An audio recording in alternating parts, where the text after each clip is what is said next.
সকলোকে good morning, সুপ্ৰভাত। আজি মই দুটা বিশেষ কাৰণত লাইভ আহিছোঁ।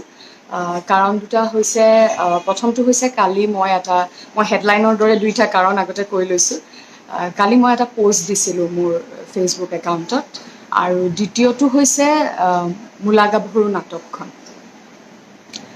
প্ৰথম কাৰণটো যিটো কালি মোৰ যিটো মই পোষ্ট দিছোঁ, সেই পোষ্টটোৰ বিষয়ে প্ৰথমতে মই নিউজ চেনেলছসমূহক, অসমৰ নিউজ চেনেলছসমূহক মই ক্ষমা বিচাৰিছোঁ যে মই বাইট দিয়া নাই। কাৰণ মই এডিটিং নকৰাকৈ মই কথাখিনি আচলতে ৰাইজৰ লগত মুখামুখি পতাটো ভাল হ'ব বুলি মই ভাবিলোঁ, আৰু সেইবাবে মই মোৰ একাউণ্টৰ পৰাই লাইভ কৰিছোঁ, যিহেতু মই একাউণ্টতে পোষ্টটো দিছিলোঁ। আচলতে পোষ্টটো দি পেলাই মই এই কথাটো মই অলপ এক সকিয়নি হিচাপে, এক ৱাৰ্ণিং হিচাপে দিম বুলি ভাবিছিলোঁ, কিন্তু পিছত বহুতে মোৰ সেই পোষ্টটোত নামটো জানিব বিচাৰিছে, বা বহুতে হয়তো মোৰ কিছুমান বন্ধুক বা মোৰ এজন নিজৰ ভাই জড়িত হৈ আছে, গৌৰৱ উজ্জ্বল ভৰালী, তেওঁকো জনাইছে যে বাক কওক নামটো ক'বলৈ, আমিও আছোঁ লগত। গতিকে সেই কাৰণে মই আজি লাইভ আহিছোঁ যে কথাখিনি মই আপোনালোকৰ লগত পাতোঁ। আৰু বহুত কথা আছে মোৰ জীৱনৰ, যিবিলাক কথা হয়তো মনে মনে থাকিলোঁ বহু বছৰে। কাৰণ কালিও হয়তো মই পোষ্টটো দিব নালাগিছিলে, বহুতে ভাবে তেনেকৈ, বা মোৰ বন্ধু এজনে কৈছে কোনোবা এটা ফেচবুকত নে ইউটিউবত এই পোষ্টটো কোনোবাই দিওঁতে কোনোবাই কমেণ্ট কৰিছে যে মই চেল্ফ পাব্লিচিটিৰ কাৰণে কৰিছোঁ। বৰষাৰাণী বিষয়ে কেতিয়া আচলতে ব্যক্তিগত প্ৰচাৰৰ প্ৰয়োজন নাই। প্ৰায় ক্লাছ 6 মানৰ পৰা অভিনয় কৰা আৰম্ভ কৰিছিলোঁ মোৰ দেউতাৰ প্ৰযোজনাত, প্ৰথমখন ধাৰাবাহিক দাফোনত। তাৰপিছত স্বৰ্গম বুলি এখন মিউজিকেল চিৰিয়েলত, য'ত ভিডিঅ'জ কৰা হৈছিল, পোনপ্ৰথমবাৰৰ বাবে মোৰ দেউতাই সেই কনচেপ্টটো আৰম্ভ কৰিছিল, তাতে এংকৰিং কৰিছিল। যিটো শ্ব'ৰ শেষত কওঁ যে আপোনালোকে যদি আমাৰ অনুষ্ঠানটোত মতামত জনাব বিচাৰিছে, চিঠিৰ জৰিয়তে আমাক জনাব, আমাৰ ঠিকনা অমুক অমুক। তেতিয়াৰ দিনৰ পৰাই কৰিছোঁ, আৰু পোষ্টকাৰ্ড জাহে, তেতিয়াই পোষ্টকাৰ্ড জাহে, ধুনীয়া ধুনীয়া কমেণ্টছ পাওঁ। গতিকে এতিয়া মোক এই 25 বছৰে অসমৰ ৰাইজে বহুত মৰম দিছে, বহুত আশীৰ্বাদ দিছে। আনকি মই আজি এই সুযোগকণ লওঁ লাইভ আহি পেলাই যে মই ৰত্নাকৰৰ বাবে যি অভূতপূৰ্ব সঁহাৰি আপোনালোকে দিছে, সেইখন এখন ছবি, সেইখনৰ প্ৰচাৰৰ বাবে, কাৰণ সেইটো এটা প্ৰডাক্ট, সেইখনৰ প্ৰচাৰৰ বাবে আমি ওলাই গৈছোঁ, প্ৰচাৰ কৰিছোঁ আপোনালোকৰ মাজলৈ। ছবিখন মুক্তি লাভ হোৱাৰ আগতে তাৰ বিষয়ে জনাইছোঁ, সেইটো প্ৰচাৰৰ প্ৰয়োজন। কিন্তু মোৰ ব্যক্তিগত প্ৰচাৰৰ মোক কোনো প্ৰয়োজন নাই, নিবিচাৰোঁ। এইখিনি কথা মই এইকাৰণে ক'ব লাগিব, কিয়নো আমি যদি নাৰী সবলীকৰণৰ কথা পাতিছোঁ, আমি নাৰী সম অধিকাৰৰ কথা পাতিছোঁ, নাৰী সুৰক্ষাৰ কথা পাতিছোঁ, বেটি বচাও বেটি পঢ়াওৰ কথা পাতিছোঁ, আৰু আমাৰ নাৰীয়ে যদি সেই কথাখিনি সন্মান নকৰে, তেনেহ'লে এই কথাবিলাকৰ অৰ্থ কি আছে? কাইলৈ দেখিব এনেকুৱাবোৰ মহিলা গৈ পেলাই বেটি বচাও বেটি পঢ়াওৰ অনুষ্ঠানত আগশাৰীত মুখ্য অতিথি হৈ পেলাই ধুনীয়া মেখেলা চাদৰ পিন্ধি বহি থাকিব। হ'বনে আমাৰ সঁচাকৈ? আমি পামনে সেই সম অধিকাৰ? পামনে সেইখিনি সুৰক্ষা? নেপাওঁ। গতিকে কালি মই দিয়া পোষ্টটোৰ দুটা কাৰণ আছে। প্ৰথমটো হৈছে যে সেই পোষ্টটো হৈছে এটা হুংকাৰ সেই বেমাৰী মানসিকতাৰ সকলৰ বাবে, যাৰ অসুস্থ মানসিকতা, যিয়ে নাৰীক ক্ষুদ্ৰ সামগ্ৰী বুলি ভাবে, তেওঁলোকৰ বাবে এক হুংকাৰ। আৰু দ্বিতীয়টো হৈছে যে মই এক জাননী, এক সতৰ্কবাণী দিব বিচাৰিছোঁ উঠি অহা প্ৰজন্মৰ যিসকলে অভিনেত্ৰী হ'ব বিচাৰে বা মডেলছ হ'ব বিচাৰে, মই তেওঁলোকক সাৱধান কৰিব বিচাৰিছোঁ যে এনেধৰণৰ দুষ্ট লোকৰ এই চলাহী কলা কথাত বা প্ৰলোভনৰ বলি যাতে নহয়। কিয়নো মই নিজেই দেখিছোঁ, আজি 25টা বছৰত মই নিজেই দেখিছোঁ যে কম্প্ৰমাইজ কৰিছে, হয়তো কোনোবাই কম্প্ৰমাইজ কৰি কাম নেপায় এটা সময়ত হতাশ হৈ নিজৰ প্ৰাণ ত্যাগ কৰিছে। কোনোবাই হয়তো কান্দি কাটি সপোনৰ ডেউকা ভঙা তেনেকৈ পংগু হৈ পেলাই ঘৰলৈ উভতি গৈছে আৰু চিৰদিনৰ বাবে ডিপ্ৰেশ্যনত মই মোৰ ফ্ৰেণ্ড লিষ্টৰ সকলোকে অনুৰোধ জনাইছোঁ, মই এতিয়া লাইভ আহি আছোঁ, কাইণ্ডলি মোক মেছেঞ্জাৰত কল নকৰিব, মই খুব গুৰুত্বপূৰ্ণ কথা পাতি আছোঁ এতিয়া। কালি মই ঘটনাটোলৈ যাওঁ। প্ৰথমে মোলৈ কল কৰিলে আগদিনাখন ৰাতিয়ে উক্ত মহিলাগৰাকীয়ে। তাৰপিছত ফোন কৰি পেলাই মোৰ যেনিবা অলপ শাৰীৰিক অসুস্থতা আছিল, মই সোনকালে শুই গ'লোঁ, মই কলটো মিছ কৰিলোঁ। নেক্সট ডে মই কল কৰিলোঁ, কল কৰোঁতে মোক ক'লে যে মোৰ ফোনটো কিবা প্ৰব্লেম হৈ আছে, মই হোৱাটছএপত কল কৰোঁ তোমাক। মই আগতে কৈ থওঁ যে মই অলপ টেকনিকেলি চেলেঞ্জ মানুহ, মই বহুত কথা বুজি নাপাওঁ। কল ৰেকৰ্ডিং কৰিবলৈও সেইখিনি সময়ত মগজুলৈ নাহে, আৰু হোৱাটছএপত হয়তো কল ৰেকৰ্ডিং কৰাৰ সেই সুবিধাকণ নাই। কিন্তু কালি ৰাতি মোৰ দাদাই অলপ অনলাইন চাৰ্চ কৰি পেলাই মোক কৈছে যে নাই, হোৱাটছএপতো সেইবিলাক সুবিধা আজিকালি আছে। বাৰু মই চাই ল'ম, সেইটো পিছৰ কথা। তাৰপিছত মোক কল কৰি পেলাই কৈছে, বিভিন্ন কথা ক'বলৈ আৰম্ভ কৰিছে যে আজিকালি শ্ব' পতাটো ইমান অসুবিধা হৈ গৈছে বুজিছা, স্পনচৰ কেনেকৈ পাব পাৰি সেইবিলাক মই মানে নোৱাৰোঁ আৰু বুজিছা, ভৰসা নোৱাৰোঁ মই কেনেকৈ স্পনচৰ পাব পাৰি।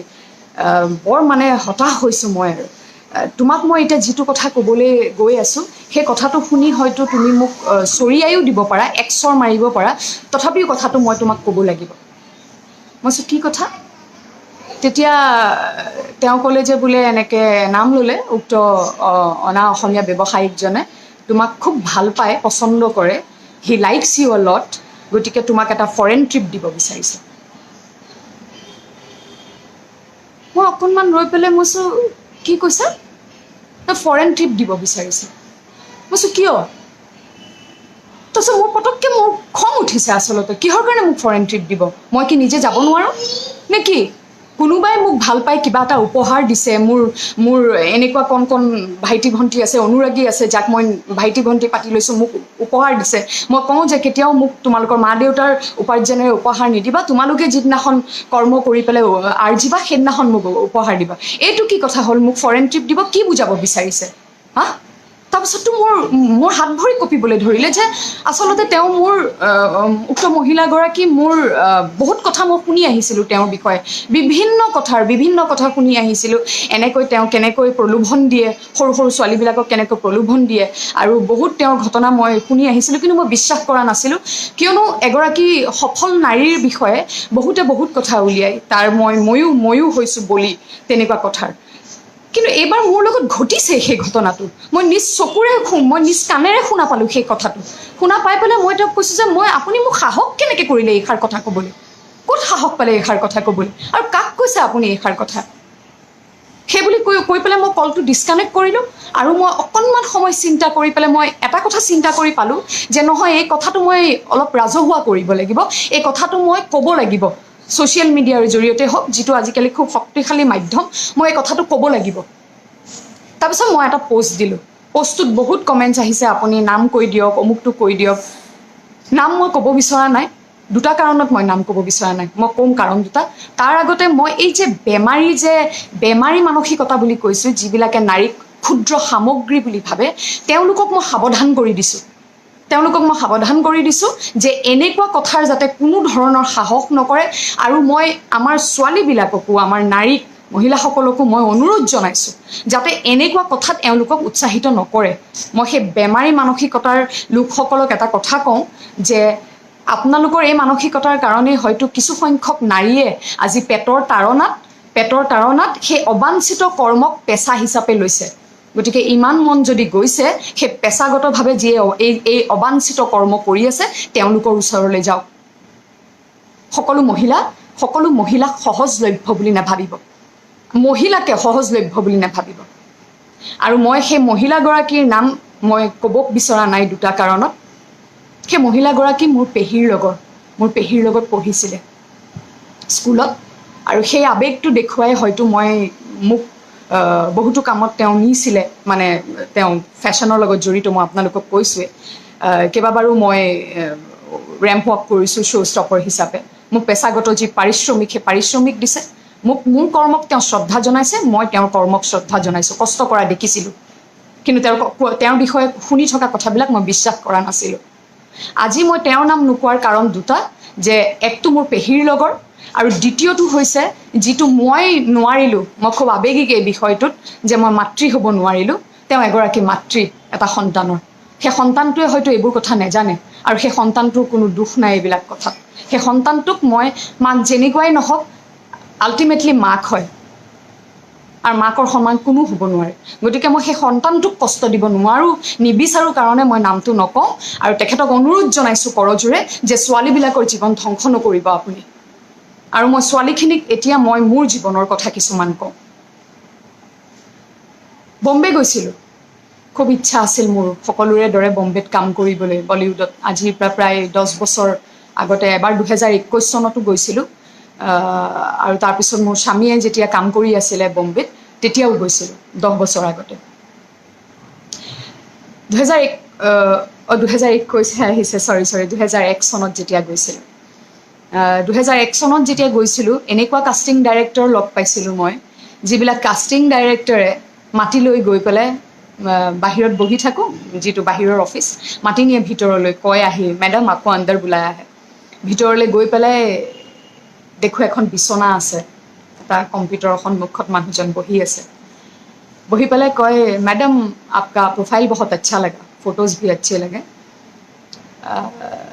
কি দিব আপুনি মোক আপোনাকতো আমি নাম দিম শহৰত দিম পইচা দিম আপুনি কি দিব মইতো কপি আছোঁ বিচনাখন দেখিয়ে কপনি আৰম্ভ হৈছে मैं आपको हार्ड वर्क दूंगी टैलेंट दूंगी তেতিয়া কয় no baby I am talking about compromise sleeping নিজ কাণত মই নিজ কাণেৰে শুনিছোঁ মোৰ সন্মুখত কৈছে কপি কপি ওলাই আহোঁ কিন্তু এটা কথা মই তেওঁ সন্মান জনাইছোঁ যে তাতে কোনো জোৰ জবৰদস্তি নকৰে কোনোবাই কম্প্ৰমাইজ কৰিব বিচাৰিছে দেয়াৰ হেৰি কিন্তু তাতেও এটা ৰিস্ক আছে দেখি আহিছোঁ যে বহুতে কম্প্ৰমাইজ কৰি আছে কিন্তু কাম পোৱা নাই কি হ'ব কি গ্যাৰেণ্টি আছে মই নকৰিলোঁ মোৰ ঘৰৰ যি শিষ্টাচাৰ যি নৈতিকতা ইমান বেছি নৈতিকতা থুচি ভৰাই দিছে যে তেনেধৰণৰ অনৈতিক কাম মই কৰিব নোৱাৰিলোঁ কাৰণে মই গুচি আহিলোঁ দুখেৰে গুচি আহিলোঁ আহি পেলাই মোৰ মনত আছে মই ৰবি শৰ্মাৰ লগত এই কথাটো ডিছকাছ কৰি আছিলোঁ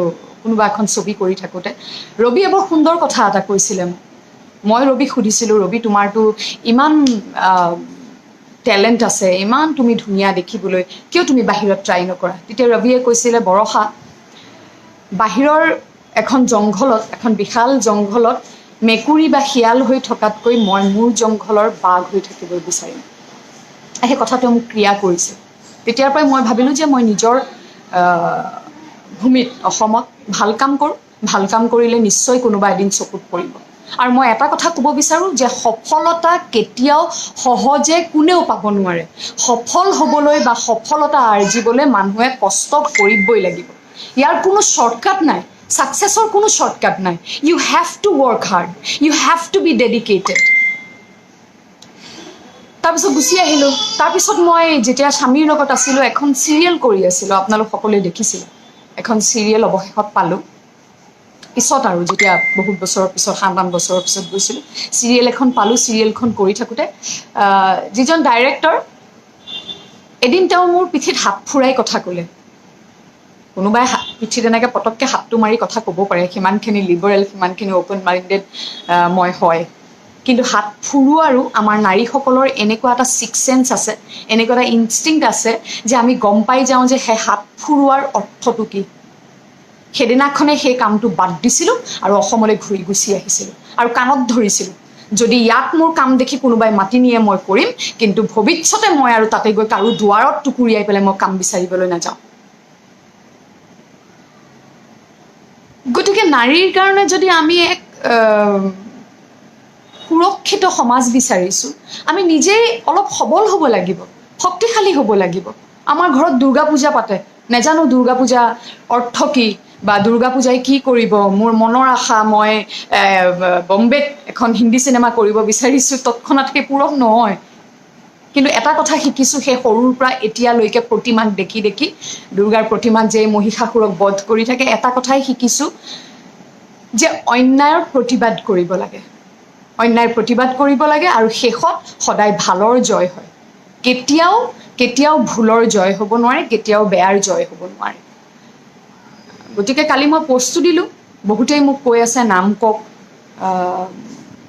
নামটো মই এই দুটা কাৰণ মই ক'লোৱেই যে তেওঁ এগৰাকী মাতৃ মই সেই মাতৃগৰাকীক সন্মান জনাওঁ মই নামটো নকওঁ কিন্তু আপোনাৰ বিষয়ে মই বহুত কথা জানিছোঁ বহুত ছোৱালীয়েও মোক মেছেজ দিছে কান্দি কাম নকৰি উভতি গৈছে ঘৰলৈ আপোনাৰ তেনেকুৱা প্ৰস্তাৱৰ বাবে প্ৰলোভনৰ বাবে নকৰিব আপুনি মহিলা ন এগৰাকী নকৰিব নেপায় মই দ্বিতীয় বিষয়টোলৈ আহিছোঁ আৰু দ্বিতীয় বিষয়টো হৈছে মূলা গাভৰু নাটকখন আবাহন থিয়েটাৰৰ প্ৰস্তুতি পৰাশৰৰ নেতৃত্বত তেওঁলোকে এইবাৰ মঞ্চস্থ কৰিলে অভিজিত ভট্টাচাৰ্যৰ দ্বাৰা ৰচিত আমাৰ ইতিহাসৰ পৃষ্ঠা লুটিয়াই তেওঁ জীৱন্ত কৰি তুলিলে মঞ্চত মূলা গাভৰু, বীৰাংগনা মূলা গাভৰু। নাটকখন চাই পেলাই কালি মই কেইবাটাও দৃশ্যত মোৰ গাৰ নোম থিয় হৈছে, মোৰ বুকুখন কঁপি উঠিছে, সংলাপত বুকু কঁপি উঠিছে। মূলা গাভৰুৰ চৰিত্ৰটোৰ লগত একাত্ম হ'ব পাৰিছোঁ। সেই যে স্বদেশ প্ৰেম, জাতীয়তা বোধ, সেই বস্তুবোৰৰ এক বুজাব নোৱাৰা এক অনুভৱে মোক আৱৰি ধৰিছিলে, হেঁচা মাৰি ধৰিছিলে। আৰু মই গৌৰৱ অনুভৱ কৰিছিলোঁ কালি পুনৰবাৰ যে ভ্ৰাম্যমান থিয়েটাৰৰ দৰে এক কলাৰ মাধ্যম আমাৰ অসমত আছে, যিটো বিশ্বতে বিৰল ক'তো নাই। আৰু তাৰ সেই মাধ্যমৰ আচলতে শুদ্ধ প্ৰকৃত ব্যৱহাৰ হৈছে মূলা গাভৰু নাটকখন মঞ্চস্থ কৰি সেই মাধ্যমৰ আচলতে উচিত ব্যৱহাৰ কৰা হৈছে বুলি মই ভাবোঁ। সময়ে সময়ে দেখা গৈছে বিভিন্ন বিষয়ক লৈ পেলাই ভ্ৰাম্যমান থিয়েটাৰক কলংকিত কৰিবলৈ চেষ্টা কৰা হৈছে, ম্লান পৰিছে কিছু কিছু সময়ত তাৰ গৌৰৱ উজ্জ্বল ইতিহাস। কিন্তু কালি মই যিটো দেখিলোঁ, কোনে কৈছে যে ভাল নাটক নাই হোৱা, ভাল নাটক কৰিব নোৱাৰি? ই এক ইমান শক্তিশালী মাধ্যম যে হয়তো আজি ইতিহাসৰ পৃষ্ঠা লুটিয়াই আমাৰ হয়তো সময় নাই সেই বীৰ শ্বহীদসকল বা বীৰাংগনাসকলৰ কথা পঢ়িবলৈ, কেনেকৈ স্বদেশ প্ৰেমৰ বাবে নিজৰ প্ৰাণৰ আহুতি দিছিলে। কিন্তু নাটক এখনে ইমান সুন্দৰকৈ কালি যি থাৰ্ড শ্ব' চাইছোঁ, থাৰ্ড শ্ব' হাউচফুল, আৰু থাৰ্ড শ্ব'ত যি দৰ্শকসকলৰ যি অভূতপূৰ্ব সঁহাৰি, সময়ে সময়ে যি হুলস্থুল চিঞৰ বাখৰ, সেইখিনি দেখা পাই পেলাই মোৰ মানে অনুভৱ হৈছে যে এই সময়ত য'ত জাতীয়তা বোধৰ আমাৰ প্ৰতিজন অসমীয়াৰ মাজত সেই তেজ উতলি অহা, সেই জাগৰণৰ প্ৰয়োজন আমাৰ মাজত জাতীয়তা বোধৰ, সেইখিনি ইমান সুন্দৰকৈ সেই অৰ্থৰ নিয়াৰিকৈ সেই অৰ্থই মানে প্ৰকৃত ৰূপ পাইছে, সেই বস্তুটো চাই মই সঁচাকৈ গৌৰৱান্বিত হৈছোঁ। প্ৰস্তুতি পৰাশৰে ইমান কষ্ট কৰিছে, ইমান ষ্টেমিনা, প্ৰতিটো সংলাপত হাত চাপৰি পৰিছে, ইমান ষ্টেমিনা, মাই গড। প্ৰস্তুতি পৰাশৰৰ বাহিৰে হয়তো এইটো সম্ভৱ নহ'লহেঁতেন মঞ্চত এইখন নাটক মঞ্চস্থ কৰাৰ। আৰু কালি যেতিয়া মই পিছত তেওঁলোকে লাইভত মোক এটা বাইট লৈছিলে, তেতিয়া তেওঁ এটা কথা কৈছিলে যে সেইদিনাখন যেতিয়া তেওঁ শোভাযাত্ৰা উলিয়াইছিলে মূলা গাভৰুৰ, তেতিয়া হয় ময়ো দেখিছোঁ ছ'চিয়েল মিডিয়াত বৰ বেয়া বেয়া কমেণ্টছ দিছে, বহুতে লাজ দিছে, হাঁহিছে, ঠাট্টাৰ পাত্ৰ কৰি তুলিছে। কিন্তু তেওঁ যিষাৰ কথা কালি লাইভত কৈছিলে, মোৰ অন্তৰ চুই গ'ল জানে। তেওঁ কৈছে যে বোলে তেওঁলোকৰ বেনাৰ নাটক হৈছে মেম চাহাব, কিন্তু মেম চাহাবৰ কাৰণে কিন্তু তেওঁ শোভাযাত্ৰা বা ৰেলী বা তেনেকুৱা ধৰণৰ প্ৰচাৰৰ চিন্তা কৰা নাছিল। তেওঁ সেই শোভাযাত্ৰাৰ চিন্তা কৰিছিল কেৱল মূলা গাভৰু নাটকখনৰ বাবে, কাৰণ এতিয়াৰ সময়ত মূলা গাভৰু নাটকখন ইতিহাসৰ সেই গুৰুত্বপূৰ্ণ সেই বীৰাংগনা চৰিত্ৰটোৰ বিষয়ে আমাৰ অসমীয়া ৰাইজে, যুৱ প্ৰজন্মই আকৌ আওৰাৰ বৰ প্ৰয়োজনীয়তা বোধ কৰিছে।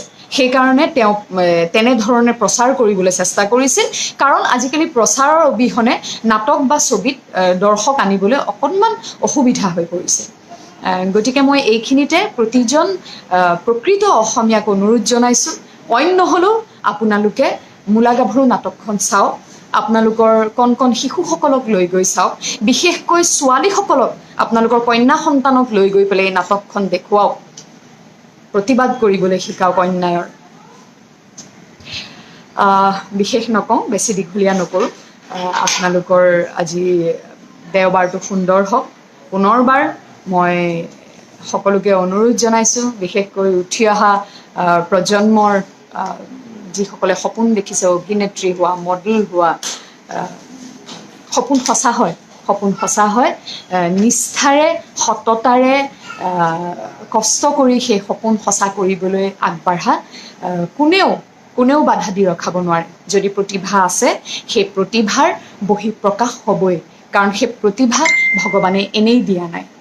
আৰু এনেধৰণৰ দুষ্ট লোকৰ প্ৰলোভন বা দুষ্ট লোকৰ এই দুষ্ট বুদ্ধিৰ তোমালোক বলি নহ'বা। আছে ভাল মানুহ, বম্বেটো হয়তো মই যিখিনি কথা ক'লোঁ বম্বেটো হয়তো ভাল মানুহ আছে কিন্তু মই লগ নেপালোঁ সেই ভাল মানুহখিনিক হয়তো কেতিয়াবা মোৰো সপোন পূৰণ হ'ব ভাল মানুহ লগ পাম কিন্তু ভাল কাম কৰি যাব লাগে সেয়াই মই অনুৰোধ জনালোঁ পুনৰবাৰ মই আপোনালোক সকলোৰে আশীষ বিচাৰিছোঁ মৰম বিচাৰিছোঁ নাজানো স্পষ্টবাদী বোলে মায়ে কয় কেতিয়াবা কথা কমকৈ কবিচোন অলপ কিন্তু কিয় কথা কমকৈ ক'ম যিখিনি মোৰ অনুভৱ সেই অনুভৱখিনিতো মই ক'ব লাগিব নহয় আৰু পুনৰবাৰ ৰত্নাকৰক এই অভূতপূৰ্ব মৰম দিয়াৰ বাবে মোৰ কামখিনিক বিশেষকৈ ইমানকৈ পচন্দ কৰাৰ বাবে মোক আশীৰ্বাদ দিয়াৰ বাবে ধন্যবাদ অভিনয় কৰি ভাল পাওঁ তাৰ বাহিৰে একো নিশিকালোঁ জীৱনৰ শেষ মুহূৰ্তটোলৈকে অভিনয় কৰি যাব বিচাৰোঁ আৰু ফেশ্বন ইণ্ডাষ্ট্ৰীৰ বহুতো প্ৰতিভাৱান ডিজাইনাৰ আছে বৰ সুন্দৰ সুন্দৰ কাম কৰি আছে বাহিৰত ইয়াতেও গতিকে মই উক্ত মহিলাগৰাকীক কওঁ তেওঁলোকৰ মূৰত টেক্কা মাৰি আপুনি এই যে কিছুমান অপকৰ্ম কৰি ফুৰিছে সেইবিলাক নকৰিব বদনাম নকৰিব ফেশ্বন ইণ্ডাষ্ট্ৰীটো কাৰণ উত্তৰ পূৰ্বাঞ্চল তথা মানে অসমো পৰে এই উত্তৰ পূৰ্বাঞ্চলৰ ফেশ্বন ইণ্ডাষ্ট্ৰীটোক কিন্তু ভাৰতবৰ্ষকে বিশ্বতে স্বীকৃতি দিয়ে খুব আগৰণুৱা ফেশ্বনৰ ক্ষেত্ৰত আমাৰ যি চইচ আমাৰ টেষ্ট বদনামী নকৰিব সেয়াই মোৰ অনুৰোধ আপোনাৰ ভতিজাৰ দৰে হওঁ মই অনুৰোধ জনালোঁ এনেধৰণৰ যাতে প্ৰস্তাৱ আপুনি কোনোদিন কোনো নাৰীক নিদিয়ে নিজে নাৰী হৈ